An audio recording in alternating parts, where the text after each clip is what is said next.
Assalamualaikum. Berjumpa kembali dengan saya Mandala di channel podcast Horror Reborn.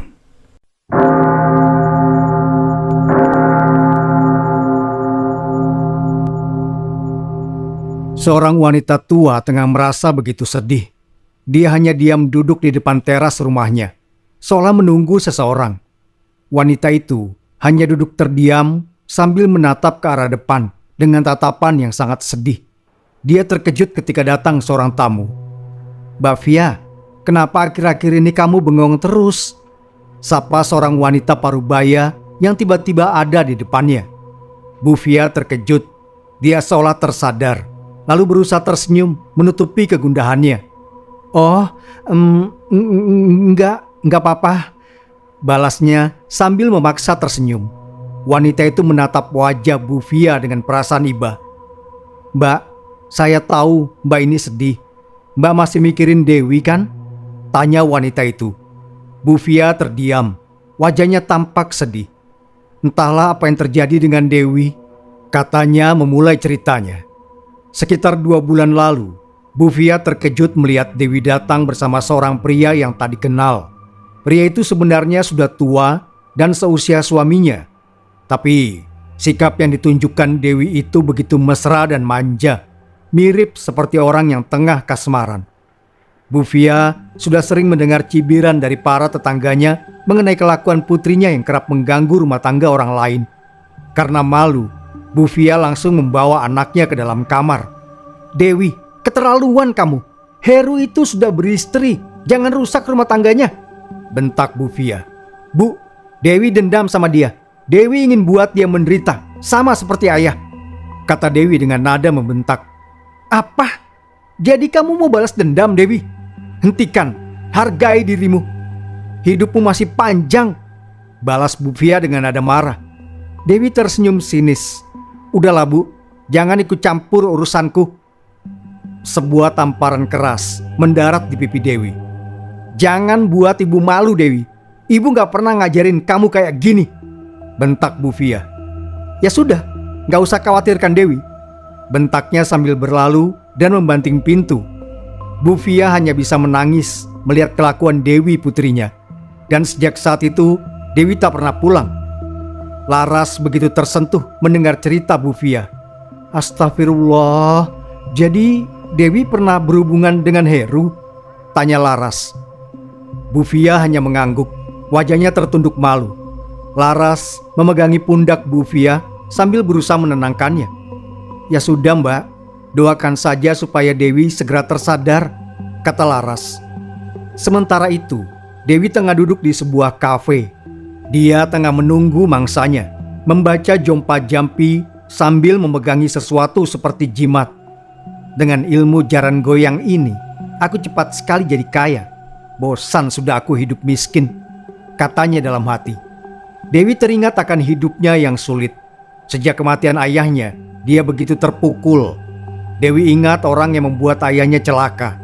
Tiba-tiba, dia dikejutkan dengan suara HP-nya. Dia melihat orang yang menghubunginya, namun segera dia reject. "Ih, tua bangka itu. Rasain sekarang Heru. Dulu ayahku kamu fitnah, sekarang rasakan kehancuranmu," kata Dewi dalam hati.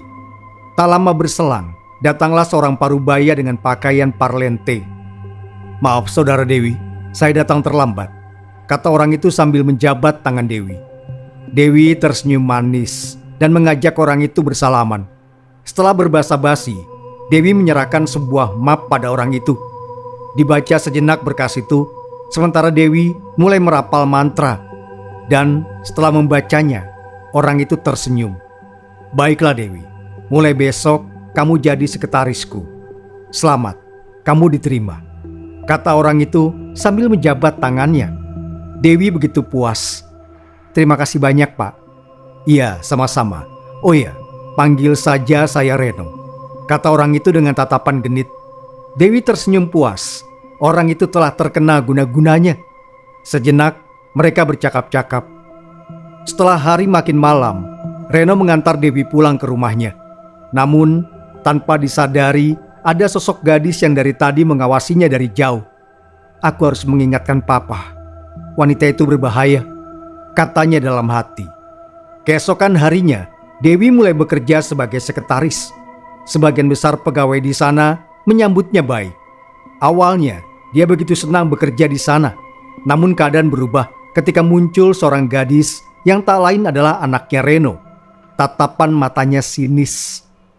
"Kamu sekretaris barunya Papa?" tanyanya dengan tatapan tajam. Dewi berusaha menutupi perasaan jengkelnya. Dia berusaha tersenyum manis demi mencapai cita-citanya. "Iya, Bu," jawab Dewi berusaha ramah. Gadis itu sempat melihat nemteknya Dewi. "Oke, selamat bekerja Dewi. Oh ya, saya Sekar, putrinya Pak Reno," kata Sekar seraya berjalan ke ruang kerjanya. Sepeninggal Sekar, Dewi bergumam dalam hati. "Brengsek tuh anak. Awas kamu Sekar.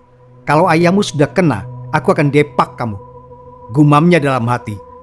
Dewi memendam perasaan jengkelnya pada Sekar, anak bos perusahaan itu. Dari hari ke hari, Sekar begitu dingin kepadanya. Namun dia begitu ramah pada pegawai lainnya. Hari demi hari dilalui Dewi. Rencana-rencana busuknya pun dia jalankan. Berbagai cara dia lakukan untuk mensabotase pekerjaan Sekar yang tak lain adalah anak Reno.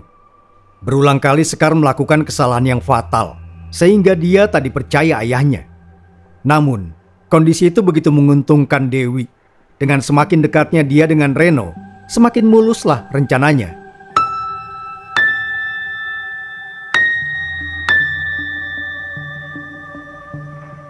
Tak terasa, 4 bulan sudah berlalu.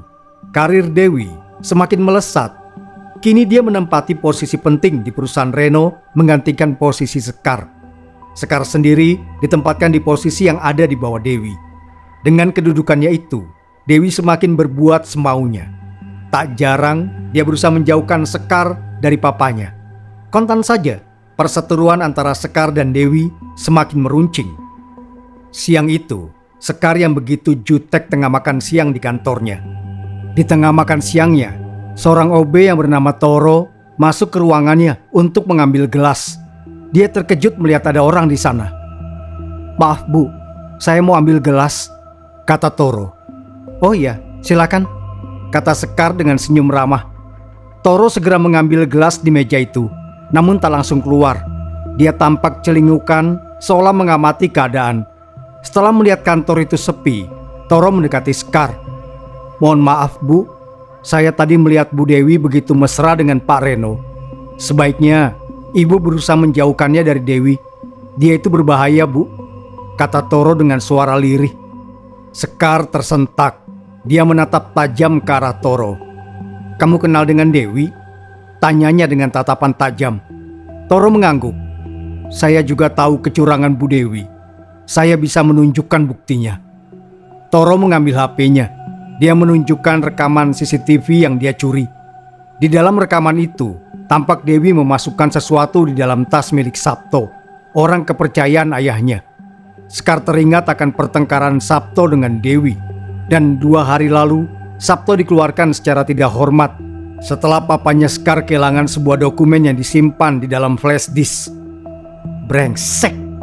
Jadi Dewi yang buat Sabto dipecat. "Awas kamu," katanya dengan nada berapi-api. Sekar hendak melabrak Dewi, namun Toro mencegahnya. "Bu, sebaiknya jangan gegabah menghadapi Dewi. Dia itu selain menggunakan pengasihan untuk menjerat korbannya, dia juga bisa menyerang ibu menggunakan teluh. Kita harus pakai taktik untuk menghadapi dia," kata Toro. "Pengasihan? Jadi Dewi menggunakan itu? Pantas papaku mulai selingkuh sampai ibu sakit," kata Sekar dengan wajah marah. "Benar Bu, korbannya sudah banyak," kata Toro. Toro akhirnya menceritakan semua sepak terjang Dewi. Rupanya Toro adalah mantan karyawan Hendra, atasan Heru yang juga menjadi korbannya Dewi. Sekar terkejut mendengar sepak terjang Dewi. "Nah, begitulah sifat dari Dewi Bu. Dia mungkin tak tahu kalau saya pernah bekerja dengan ayahnya. Saya sebenarnya iba mengetahui kalau ayahnya difitnah Heru. Namun, setelah mengetahui sepak terjangnya, saya berniat menghentikannya," kata Toro. "Lalu, bagaimana cara mengatasi kejahatannya?" tanya Sekar. Sejenak, Toro berpikir. Setelah menemukan caranya, dia mengutarakan rencananya pada Sekar. Sekar tersenyum mendengar rencana itu. Sementara itu, di sebuah kafe, tampak Dewi tengah bermesraan dengan Reno. Sambil menggelayut manja di lengan sang direktur, Dewi merajuk manja. "Sayang, kapan kita menikah?" katanya sambil merajuk manja. "Tenang, aku pasti akan menikahimu. Aku tinggal menunggu waktu yang tepat," kata Reno kepada Dewi. Dewi berpikir sejenak. Dia teringat akan Lena, istri Reno yang kini tengah terbaring sakit. Sambil tersenyum, dia merencanakan untuk membuat Lena meninggal. "Oke, mungkin Lena harus aku singkirkan dulu," katanya dalam hati. "Sayang, kita kembali ke kantor yuk. Sudah waktunya kembali kerja," ajak Reno. Dewi menyetujuinya. Setelah Reno membayar tagihan di kafe itu, mereka kembali ke kantor. Malam harinya, Sekar yang baru pulang dari kantor dikejutkan dengan suara teriakan ibunya. "Tolong! Tolong! Tolong!" Suara itu terdengar begitu lantang. Sekar yang baru saja datang langsung berlari ke kamar ibunya. Ketika sampai, dia begitu terkejut melihat perut sang ibu membesar. "Mama, apa yang terjadi, Mah?" teriak Sekar yang melihat kondisi ibunya. "Nak, tolong," kata Lena yang merasa kesakitan. Belum sempat Sekar bertindak, Lena muntah darah dan saat itu juga dia meninggal. "Mama, Mama!" teriaknya histeris. Sekar memeluk jasad ibunya. Dia menangis sejadi-jadinya. Sambil menangisi kematian ibunya, dia mencoba menghubungi papanya. Namun teleponnya tak diangkat. Berulang kali Sekar mencoba menelponnya, namun selalu gagal. Karena panik, akhirnya Sekar keluar dan meminta tolong tetangga. Pak RT dan Satpam tercengang melihat keadaan jasadnya Lena. "Nah, kemana ayahmu?" tanya Pak RT. "Entahlah Pak, berulang kali saya hubungi dia, tapi tak kunjung diterima," kata Sekar di sela tangisnya. Tak lama kemudian, Reno dan Dewi datang ke rumah. Sekar yang memang sangat marah pada Dewi langsung menghardiknya. "Oh, jadi begini ya kelakuan kamu? Gara-gara kamu papa nggak mau angkat teleponku," bentaknya sambil menampar Dewi dengan keras. Reno langsung menghardik Sekar. "Sekar, kami tak seperti yang kamu kira. Tadi kami ada meeting," bentaknya. "Meeting? Meeting apa?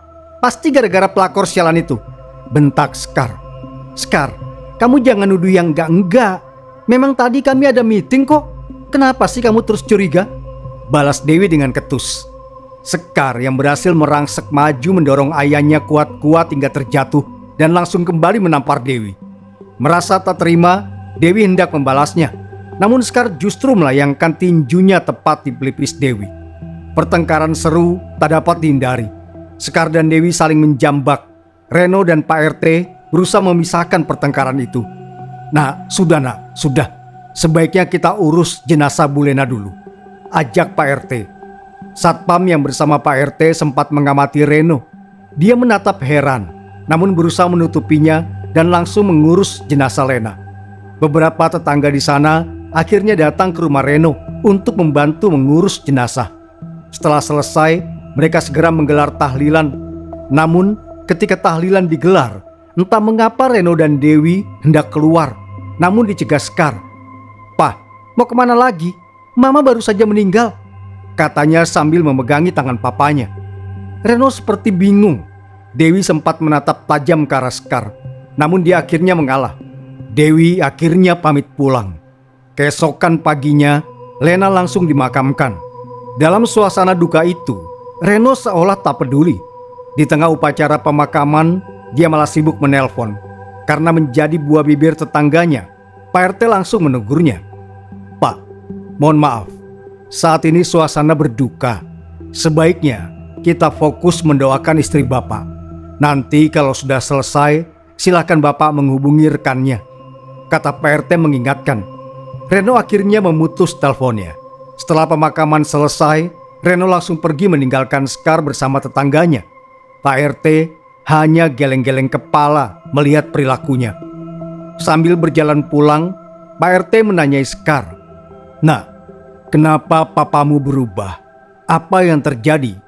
tanya Pak RT yang merasa heran. Sekar masih terdiam, matanya masih sembab. Dia hanya menatap lurus ke depan. Tampak jiwanya begitu terguncang.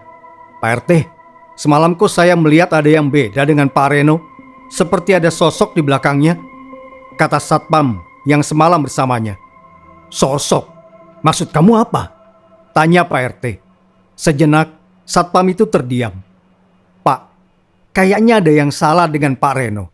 Sepertinya dia kena pengaruh seseorang. Dan saya merasa tak asing dengan wanita yang semalam bersamanya, kata Satpam itu sambil mengingat-ingat. Pak, sebaiknya kita jangan berprasangka buruk dulu. Mungkin saja Pak Reno sedang banyak urusan. Iya loh, coba lihat tadi. Pak Reno sama sekali tak tampak berduka. Padahal dia tidak begitu, kata seorang ibu yang menemani Sekar. Sudahlah, kita jangan menuduh orang yang bukan-bukan. Nggak baik, nanti jatuhnya fitnah, tukas Pak RT. Mereka akhirnya terdiam dan pulang ke rumah masing-masing. Sementara itu, di rumahnya Dewi tampak tertawa lepas. Penghalangnya untuk mendapatkan Reno sudah dekat. Akhirnya mati juga Lena. Tinggal aku singkirkan Sekar, katanya dengan senyum kepuasan. Dewi sudah mendapatkan seluruh biodata Sekar. Dia langsung pergi ke seorang dukun untuk membuat Sekar sakit seperti ibunya.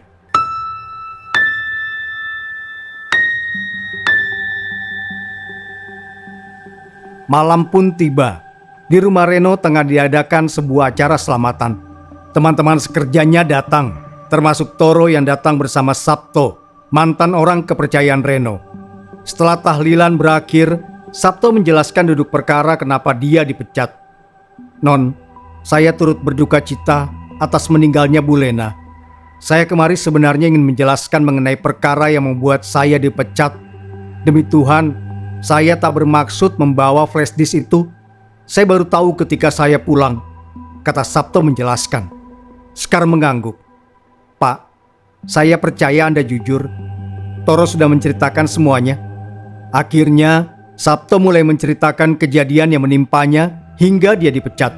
Cukup lama dia bercerita, dan Sekar mendengarkan dengan cermat. Begitulah permasalahan yang menimpa saya. Tapi, saya merasa kalau papamu itu berbeda. Entah kenapa dia percaya pada Dewi yang baru saja bekerja di sana. Padahal sudah puluhan tahun saya bekerja sama papamu, kata Sabto. Iya Pak, tapi mohon maaf, Papa sedang tidak ada. Tadi selepas pemakaman, Papa langsung pergi dan belum kembali, kata Sekar. Ya sudah, gak apa-apa, balas Sabto. Mereka sejenak terdiam. Toro akhirnya angkat bicara. Non, saya sempat menanyakan kondisi Pak Reno pada orang pintar. Ternyata benar dugaan saya. Dewi menggunakan ilmu hitam untuk memikat papamu. Dia menggunakan ilmu pengasihan, kata Toro. Oh ya? Kata Sekar dengan wajah kaget. Toro mengangguk. Benar Bu. Toro menjelaskan rencananya untuk menghentikan perbuatan Dewi. Dia mengeluarkan air mineral yang dia bawa dari jaketnya. Bu, kalau nanti Bapak pulang, cobalah meminumkan ini. Ibu atur bagaimana caranya. Dan satu lagi, sekarang juga Ibu minum sedikit air itu. Karena orang itu juga melihat Ibu dalam bahaya. Dewi sudah mengincar Ibu, katanya sambil menyerahkan botol berisi air mineral itu. Baik Pak, terima kasih banyak atas bantuannya, kata Sekar. Oh iya Bu, nanti kalau ada apa-apa, segera hubungi saya. Nanti saya akan datang dengan orang pintar, kata Toro. Mereka berdua akhirnya pamit untuk pulang. Sepeninggal mereka, Sekar merasakan dirinya begitu lelah. Dia menaruh air mineral itu di meja dekat tempat tidurnya dan langsung terlelap. Sekar terbangun dari tidurnya. Tubuhnya terasa panas dan keringat dinginnya begitu deras membasahi tubuh. Dia merasakan ada yang salah pada dirinya. Tubuhnya begitu lemas. Dia merasakan panas di tubuhnya dan juga sakit kepala. Selain itu, perutnya juga sakit. Perutku sakit banget. Apa aku salah makan tadi ya? Tanyanya dalam hati. Sekar berusaha untuk bangun, namun tubuhnya begitu lemas. Dilihatnya botol air mineral yang hendak dia berikan pada papanya di meja dekat tempat tidurnya. Karena begitu lemas, Dia akhirnya mengambil botol itu dan meminum airnya. Diminumnya air itu hingga habis. Setelah meminumnya, tubuhnya terasa makin panas. Loh, kenapa badanku makin panas? Keluhnya keheranan. Perutnya semakin terasa sakit. Keringat dinginnya semakin deras mengucur dan beberapa kali Sekar muntah, bahkan sampai mengeluarkan darah. Dirasakannya tubuhnya begitu lemas, namun sakit di kepalanya mulai mereda. Sekar kembali berbaring. Dilihatnya hari telah pagi, namun dia masih lemas. Tak lama terdengar suara pintu kamarnya diketuk. "Iya, Bi, masuk saja," kata Sekar dengan suara lemas. Pintu dibuka dan seorang wanita parubaya muncul. "Non, kenapa wajah Non Sekar pucat?" katanya dengan wajah keheranan. "Bi, badanku lemes banget," kata Sekar yang masih terbaring lemah. Wanita itu begitu terperanjat melihat bekas muntah di sekitar tempat tidur Sekar. Wajahnya begitu sedih sekaligus ngeri. "Ya ampun Non, ini bukan penyakit biasa," kata wanita itu. Sekar mengernyitkan dahinya. "Maksud Bibi apa?" tanya Sekar dengan wajah heran. "Non, penyakit Non Sekar ini teluh," kata Biarum sambil melihat bekas muntahan Sekar. Tampak bekas paku dan belatung di bekas muntahan Sekar. Sambil membersihkan lantai itu, wajahnya bergidik ngeri. Biarum segera mengambil kain dan tak berani menyentuh bekas muntahan Sekar. Bekas paku yang berasal dari muntahan itu diletakkan di dalam kresek dan dimasukkan ke tempat sampah. Sekar menceritakan mimpi buruk yang dialaminya semalam dan juga kejadian yang menimpanya. "Non, sebaiknya cari orang pintar. Kalau dari ceritanya, Non ini kena teluh. Beruntung Non Sekar masih selamat. Tapi alangkah baiknya Non Sekar segera ke orang pintar buat jaga-jaga," kata Biarum sambil merapikan kamar Sekar. Setelah membersihkan kamar Sekar, Biarum segera pergi untuk mengambil makanan yang dia hidangkan untuk dirinya. Sepeninggal Biarum, Sekar teringat pesan Toro semalam. "Waduh, air untuk Papa," katanya sambil memandangi botol air mineral yang kosong. Buru-buru dia menghubungi Toro dan menceritakan kejadian yang dia alami semalam. Setelah selesai menelpon, Biarum masuk ke kamarnya sambil membawa sarapan pagi. "Non, ini sarapan pagi buat Non," kata Biarum. Sekar berusaha keras untuk duduk di ranjang dan memakan hidangan itu. "Oh iya, Bi, Papa kemana?" tanya Sekar sambil menyantap hidangan itu. "Bapak sudah berangkat kerja, Non. Tadi pagi-pagi sekali Bapak berangkat. Katanya ada meeting di luar kota. Mungkin minggu depan baru pulang," kata Biarum. Sekar tampak cemberut, namun dia tetap berprasangka baik. Sore harinya, datanglah Toro bersama seorang kiai. Toro langsung dipersilahkan Biarum untuk masuk. Namun, sang kiai yang bersama Toro melihat ke sekeliling. Dia seperti mencari sesuatu. "Saya akan keliling dulu rumah ini. Mungkin ada hal yang tak beres," kata kiai itu. Toro membiarkan orang itu mengelilingi rumah Sekar. Ketika di samping kiri, kiai itu mengambil beberapa kerikil. Dia berdoa sambil menggenggam kuat-kuat kerikil itu. Lalu kembali ke pintu depan. Dilemparkannya kerikil itu dan terdengar ledakan keras. Toro dan Biarum terkejut. "Pak, tadi itu apa?" tanya Toro. "Nanti saya jelaskan," jawab Pak Kiai singkat. Bersama Biarum dan Toro, Pak Kiai mulai masuk ke rumah. Ruangan yang begitu besar dia amati. Tatapannya terhenti di sebuah ruangan dan berhenti di depan ruang kerja Reno. Dia menatap lemari arsip di ruang kerja itu. Kamu, siapa yang suruh kamu?" bentaknya sambil menatap tajam. Tiba-tiba angin di dalam ruangan itu berembus kencang. Pak Kiai tetap melakukan perlawanan, sementara Toro dan Biarum begitu ketakutan. Dengan tenang, Pak Kiai terus berdoa. Setelah membaca suatu ayat, dia mengambil surbannya dan memukulkannya dengan keras ke depan lemari arsip. Terdengar suara ledakan dan situasi akhirnya kembali tenang. Angin yang berembus itu seketika berhenti. "Alhamdulillah," kata Pak Kiai. Pak Kiai langsung melangkah menuju ke lantai 2. Dia kembali berhenti di depan sebuah kamar. Dia menatap ke arah pojok kamar itu, lalu melempar kerikil, dan sesuatu terjatuh dari atas lemari. Dengan tenang, dia hampiri lemari itu. Astagfirullah, katanya sambil mengambil benda itu. Sambil berdoa, Pak Kiai membuka buntalan kecil itu, dan ternyata berisi paku dan pecahan beling. Toro, masukkan benda ini ke dalam botol yang tadi aku berikan kepadamu, perintah Pak Kiai. Toro segera melaksanakannya. Dia mengambil botol kecil dan dimasukkannya benda itu ke dalam botol. Selanjutnya, mereka berjalan ke kamar Sekar. Di depan pintu kamar, Pak Kiai kembali memukulkan surbannya. Namun, kali ini dia terpental.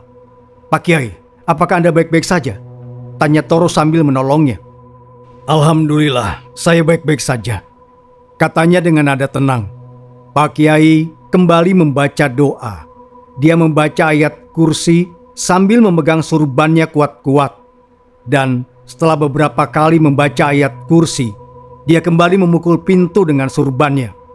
Hei, pergi kamu dari sini, bentaknya. Setelah beberapa saat, dia menatap Bi Arum. Bi, tolong pintunya dibuka, kata Pak Kiai. Baik Pak, balas Bi Arum sambil membukakan pintu kamar Sekar. Setelah pintu dibuka, tampak Sekar yang masih terbaring lemah. Dengan wajah pucat, dia pandangi Toro dan Pak Kiai. Syukurlah dia masih selamat, kata Pak Kiai pada Toro. Toro melihat air mineral yang sudah habis. Pak Kiai langsung melakukan ruqyah untuk mengobati Sekar. Baru saja doa dibacakan, Sekar langsung berteriak histeris. Tatapan matanya begitu liar dan tajam. Tubuh yang tergolek lemah itu mendadak bangkit dan menantang Pak Kiai. Hei kamu, jangan campuri urusanku, katanya dengan suara berat dan menunjuk ke arah Pak Kiai. Pak Kiai menjawab dengan tegas. Kamu keluar dari tubuh ini atau aku akan membakarmu. Sosok itu tetap tak mau keluar. Dia justru menantang Pak Kiai. Dengan kekuatan besar, sosok itu berusaha menghajar Pak Kiai. Namun usahanya sia-sia. Pak Kiai tak bisa tersentuh. Doa-doa yang dilantunkan Pak Kiai membuat sosok itu merasa panas. Tidak, aku tidak mau keluar. Aku harus bawa tubuh ini, teriaknya histeris. Pak Kiai terus membaca doa sambil memukulkan surbannya ke tubuh Sekar. Teriakan itu makin histeris dan akhirnya Sekar kembali pingsan. Bi Arum dengan dibantu Toro kembali membopong tubuh Sekar yang masih pingsan. Ketika membaringkan tubuh itu, Pak Kiai melihat sesuatu di sudut kamar. Dia langsung menghampirinya. Ya Allah, katanya sambil mengambil sebuah buntalan kecil di sana. Dia membukanya dan ternyata berisi jarum, tulang bekas, dan potongan rambut yang diikat dengan karet gelang. Kasihan dia. Rupanya ada orang di tempat kerjanya yang menginginkan kematiannya, kata Pak Kiai.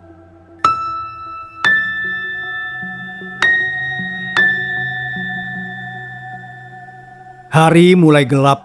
Sekar terbangun dari tidurnya. Dia merasakan tubuhnya begitu letih. Dia pandangi Bi Arum yang menemaninya saat itu. Bi, Papa sudah pulang? Tanya Sekar yang baru saja sadar. Belum non, mungkin sebentar lagi, jawab Bi Arum. Sekar terdiam. Dia pandangi halaman luar jendela kamarnya. Sementara itu, Toro bersama Pak Kiai tengah melarungkan benda mistis yang tadi dia temukan. Sambil berdoa, mereka menghanyutkan botol yang digunakan untuk menyimpan benda-benda mistis. Pak Kiai, mari kita pulang, ajak Toro. Pak Kiai terdiam sejenak.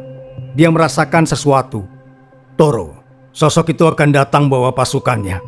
Nanti setelah maghrib kita akan kembali ke rumah itu, kata Pak Kiai. Toro mengerti. Mereka segera pergi ke masjid dan melaksanakan sholat maghrib sebelum pergi ke rumah Reno. Sementara itu, Reno yang dalam perjalanan pulang terus berpikir. Dia merasa ada yang salah dengan dirinya selama ini. Apa yang aku lakukan selama ini? Kenapa aku kehilangan rasa pada Lena? Mengapa aku tak merasa kehilangan dia setelah kematiannya? Tanyanya dalam hati sambil menyetir mobil. Teleponnya berbunyi. Dia memandangi sejenak layar HP-nya. Tampak Dewi tengah menghubunginya, namun tak diangkat. Dia biarkan telepon itu terus bunyi hingga mati. Kembali telepon itu bunyi dan tampak Dewi yang menelpon. Namun tak dia respons. Dia tetap mengemudi. Tak lama kemudian, sampailah dia di rumahnya. Saat itu, dia keheranan melihat ada motor butut di depan rumahnya. "Biarum," panggilnya dari ruang tamu. Reno yang merasa begitu letih langsung duduk di ruang tamu. Kembali dia dikejutkan dengan getaran HP-nya. Tampak sebuah notifikasi pesan dari Dewi. "Ya ampun, sejauh apa hubunganku dengan Dewi? Kenapa dia mengirim pesan begini?" Keluhnya dalam hati. Lamunannya pecah ketika Biarum datang membawa teh hangat untuk Reno. "Oh iya Bi, motor siapa di depan?" tanya Reno. "Motor Pak Kiai, Tuan. Pak Kiai dan Toro datang untuk mengobati Sekar," kata Biarum menjelaskan. "Mengobati Sekar? Kenapa tadi bawa ke dokter?" tanya Reno keheranan. "Maaf Tuan, sakitnya Sekar itu bukan karena penyakit, tapi kena teluh," jawab Biarum. Reno merasa keheranan, namun karena lelah sekaligus bingung, dia memilih diam. Sementara itu, Dewi yang tengah menunggunya begitu marah menerima balasan pesan dari korban incarannya. "Brengsek, rupanya dia mulai menjauh. Apa pengaruhnya sudah luntur?" keluhnya dalam hati dengan wajah marah. Dewi tak tinggal diam, buru-buru dia pulang ke rumahnya. Sesampainya di sana, dia kembali melakukan ritual untuk memperkuat pengaruh pengasihannya. Di sebuah kamar di rumahnya, dia merapal mantra-mantra sambil mengasapi sebuah buntalan kecil di atas dupa. Di waktu yang sama, Reno yang tengah duduk di ruang tamu dan menemui Pak Kiai merasakan sakit kepala. Sakit, erangnya sambil mencengkram kepalanya. Pak Kiai yang mengetahui segera membaca doa. Mendadak Reno berdiri dan menantang Pak Kiai. "Hentikan, hentikan!" bentaknya dengan suara berat dan datar. Pak Kiai tetap tenang. Dia tetap bergeming. Reno yang sudah kerasukan langsung menyerang Pak Kiai. Kiai itu terpental, namun dia segera bangkit. "Toro, segera ambil wudhu dan aminkan doaku. Kali ini sosok yang kita hadapi benar-benar kuat," perintah Pak Kiai. Toro mengerti. Biarum mengantarnya untuk mengambil wudhu. Sementara di ruang tamu terjadi pertempuran antara Kiai melawan sosok yang merasuki Reno. Malam itu pertempuran begitu seru. Ruang tamu rumah Reno berantakan. Berulang kali Pak Kiai terpental, namun berulang kali pula dia berhasil membuat sosok itu kesakitan. Setelah Toro selesai wudhu, Pak Kiai kembali membaca doa ruqyah. Segera saja angin di dalam ruangan itu berembus kencang. Berbagai sosok siluman mulai berdatangan. Sekar yang sudah siuman berteriak histeris. Dia keluar dari kamar dan berlari ke arah Toro. "Bi, tolongin Sekar. Tadi Sekar melihat genderuwo," kata Sekar dengan wajah ketakutan. Biarum memeluknya. "Non, kita sekarang baca doa sama-sama supaya sosok itu gak mengganggu kita." Dengan diliputi ketakutan, Sekar menuruti nasihat Biarum.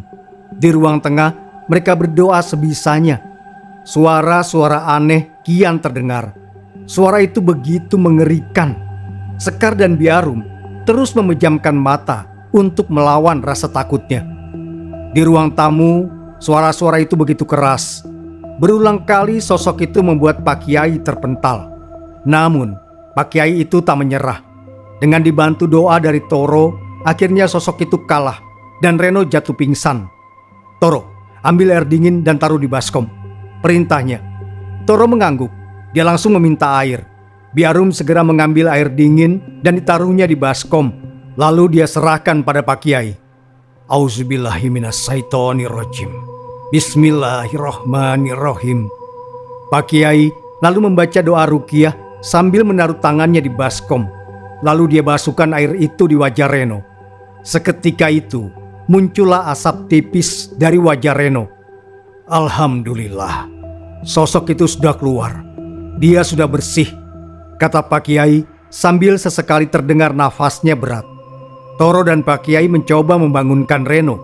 Perlahan dia membuka matanya. "Loh, apa yang terjadi? Mengapa ruangan ini berantakan?" tanya Reno keheranan. "Tadi Bapak kerasukan. Sebaiknya Bapak istirahat dulu," kata Pak Kiai. Toro dan Pak Kiai menceritakan apa yang terjadi. "Pak, selama ini Bapak telah dipengaruhi guna-guna. hubungan Bapak dengan Sekar rusak karena pengaruh itu. Dan menurut keterangan Sekar, Bapak seolah berubah sejak bertemu dengan seorang wanita yang belakangan menjadi sekretaris Bapak, kata Toro. Reno begitu kaget mendengar cerita itu. Dia seolah tak percaya. Dari penjelasan itu, Reno mengetahui keburukan Dewi. Dia begitu marah. Jadi, selama ini Dewi memakai sihir.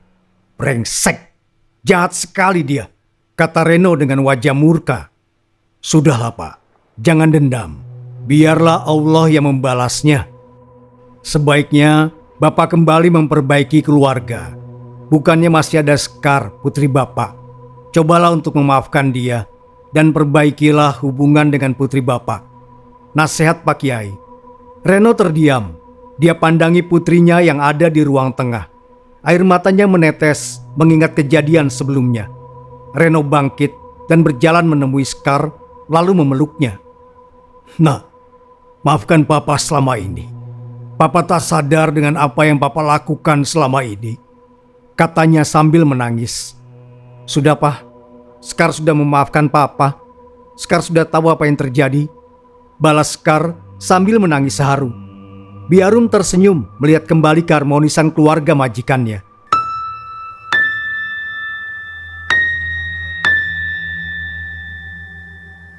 Beberapa bulan kemudian, Sekar kembali bekerja sebagai wakil dari papanya. Sejak kejadian malam itu, Dewi tak lagi terlihat di kantor. Sabto, orang kepercayaan Reno, kembali dipekerjakan sebagai sopir pribadi Reno. Namun, di sebuah jalanan, Dewi berjalan sendirian dengan dandanan kumuh dan nyaris telanjang. Dia tertawa dan menangis sendiri. Rupanya, dia telah menjadi gila sejak ilmu pengasihannya berhasil dipatahkan. Dalam suatu razia, Dewi berhasil diamankan petugas dinas sosial dan akhirnya dia dimasukkan ke rumah sakit jiwa untuk mendapatkan perawatan. Di hari itu, Bu Fia yang begitu kangen pada Dewi mencarinya ke Jakarta. Dia datang ke beberapa kantor polisi untuk mencari keberadaan Dewi. Pak, saya mencari putri saya. Ini fotonya, kata Bu Fia sambil memberikan foto Dewi. Polisi itu mengamatinya. Dia seperti mengetahui sosok di foto itu. Dia langsung menanyakan ke anak buahnya. Iya Bu, kami pernah melihatnya. Beberapa hari lalu, dia terkena razia yang dilakukan dinas sosial.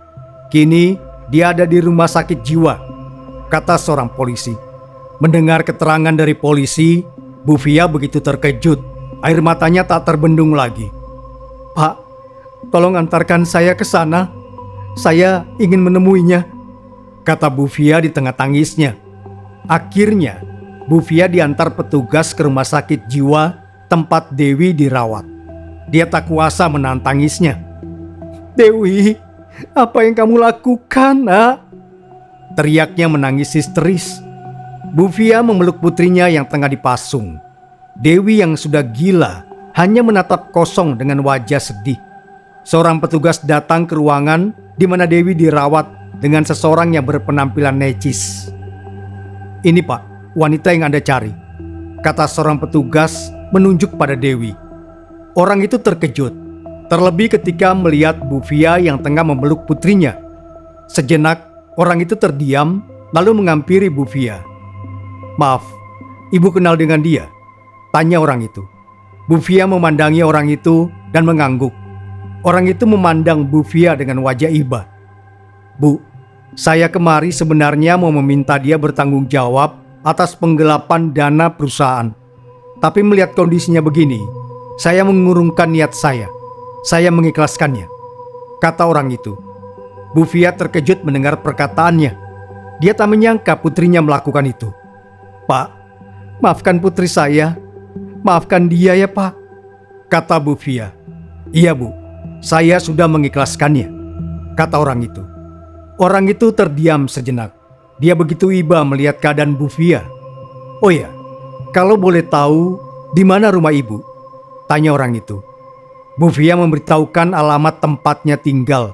Dia juga menceritakan sebab Dewi menjadi seperti itu hingga menggelapkan dana perusahaan. Mendengar penuturan Bu Fia, orang itu terdiam sejenak. Saya Reno Bu. Dia pernah bekerja di perusahaan saya selama hampir 6 bulan. Saya baru sadari jika dia sempat menggelapkan dana perusahaan. Awalnya saya marah karena dia pergi tanpa sebab. Namun kini saya mengikhlaskannya. Sebagai gantinya, saya akan bantu ibu untuk merawatnya, kata Reno. Bu Via terdiam. Dia tak menyangka dengan kebaikan Reno, orang yang pernah disakiti putrinya. Terima kasih, Pak. Maaf, saya tak mampu membalasnya, balas Bu Via. Reno hanya tersenyum. Beberapa hari kemudian, dengan bantuan Reno dan Sekar, Dewi akhirnya dibawa pulang ke kampung. Mereka juga membantu Bu Via untuk membuka usaha di sana. Dia mengelola usaha itu bersama dengan Randy, adiknya Dewi.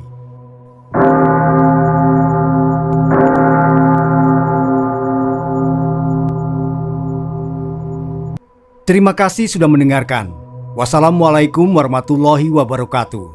Sampai berjumpa kembali. Sapunyere pegat simpai, paturai patepang deui.